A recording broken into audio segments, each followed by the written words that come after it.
بات جو فلسفیانہ طور پر ہمارے علماء نے بیان کی ہے، خاص بات نکاح کی برکت. دیکھو جو نماز شروع کرتا ہے تو جب تک اس کی نماز باقی رہتی ہے ہر لمحہ اس کا ثواب میں شمار ہوتا ہے.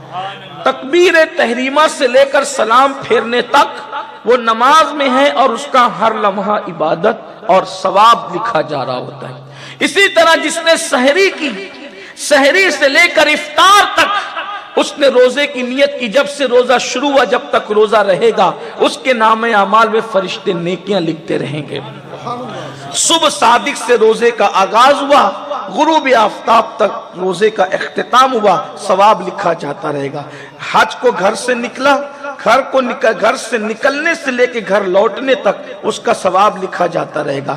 فلسفہ یہ ہے کہ جب عبادت شروع کی تب سے ثواب لکھنا شروع ہوتا ہے، اور جب تک عبادت ختم نہیں کی تب تک ثواب لکھا جاتا رہتا ہے.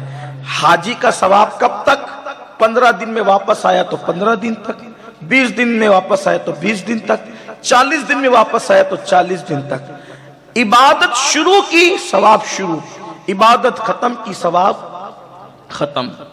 اب نکاح اس عبادت کا نام ہے کہ وہ 5 منٹ کے لیے نہیں ہوتا، وہ 10 منٹ کے لیے نہیں ہوتا، وہ آدھے گھنٹے کے لیے نہیں ہوتا، 1 دن کے لیے نہیں ہوتا، زندگی بھر کے لیے ہوتا ہے. تو ادھر قبول ہے کر کے نکاح ہوا، جب تک کہ بیوی نکاح میں رہے گی سوتے رہو تو نیکیاں لکھی جاتی رہے گی، بیٹھے رہو تو نیکیاں لکھی جاتی رہے گی، چلتے رہو تو نیکیاں لکھی جاتی رہے گی. کتنی نیکیاں ہوگی، کتنی نیکیاں ہوگی اس نیکی کا کوئی اندازہ کر سکتا ہے. لیکن شرط یہ ہے کہ اللہ اکبر، جب بندہ نکاح کرے تو نفس کی تسکین کے لیے نہیں، جب بندہ نکاح کرے تو رسموں کی ادائیگی کے لیے نہیں، جب بندہ نکاح کرے تو اللہ اکبر جو ہے وہ کسی جسم سے کھیلنے کی نیت سے نہیں، بلکہ نکاح کرے تو مصطفیٰ جان رحمت کی سنت پر عمل کی نیت سے کرے. تو جب تک نکاح باقی رہے گا راتیں بھی نیکیاں، دن بھی نیکیاں، صبح بھی نیکیاں، شام بھی نیکیاں.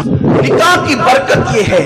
اسی لیے میرے آقا صلی اللہ علیہ وسلم کی بارگاہ میں کچھ صحابی آئے اور عرض کیا، یا رسول اللہ صلی اللہ علیہ وآلہ وسلم، ہم لوگ غریب ہیں اور ہم چاہے وہ غربت کی وجہ سے کسی ایک انسان کا بوجھ اپنے اوپر لینا نہیں چاہتے، یعنی اپنے کسی کا نان و نفقہ، کسی کا کھانا پینا، اس کو کھلانا پلانا، اس کے لباس کی ذمہ داری ہم اپنے وجود پر اٹھا نہیں سکتے، اس لیے کہ ہمارے پیٹ پہ پتھر بندے ہیں، ہمارے گھروں میں چراغ نہیں جلتا، ہمارے گھروں میں چولہا نہیں جلتا. یا رسول اللہ، غربت کی وجہ سے، افلاس کی وجہ سے، چاہے وہ پیسوں کی کمی کی وجہ سے ہم نکاح نہیں کرتے. میرے نبی نے فرمایا نکاح کرو، میں ضمانت دیتا ہوں کہ تم مالدار ہو جاؤ گے.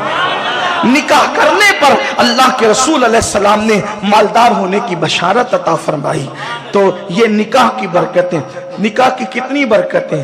ایک تو آدھا ایمان محفوظ ہو جائے، دوسرا نگاہیں جھک جائے.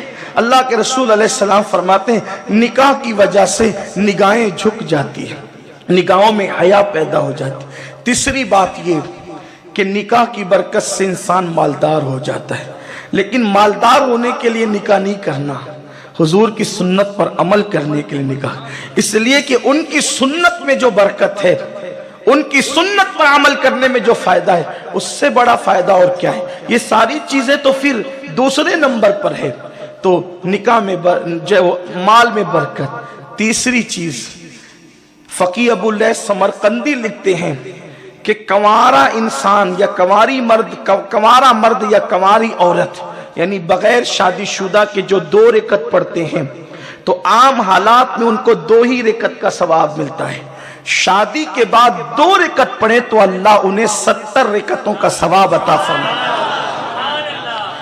فقی ابو اللیث سمرقندی مزید لکھتے ہیں کہ اگر کوئی شخص اپنی بیوی کے قریب بسم اللہ کے ساتھ جائے اور وظیفہ زوجیت ادا کرے اور نیت یہ کہ حضور کی امت کو بڑھائے، اور پھر اللہ اسی وقت اسے اولاد کی بشارت دے دے، اور پھر اس کو اگر اولاد پیدا ہو تو اس کی وہ اولاد جب تک زمین پر زندہ رہے گی، اس کی اولاد کی ہر سانس کے بدلے اس کے ماں باپ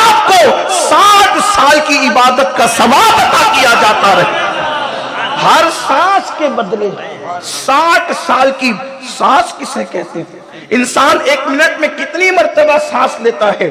ہر سانس کے بدلے، لیکن صرف نیت یہ ہو، پہلی بات بسم اللہ کے ساتھ جائے، دوسری بات امت محمدیہ میں اضافے کی نیت ہو، تو کتنی بڑی برکتیں نصیب ہو۔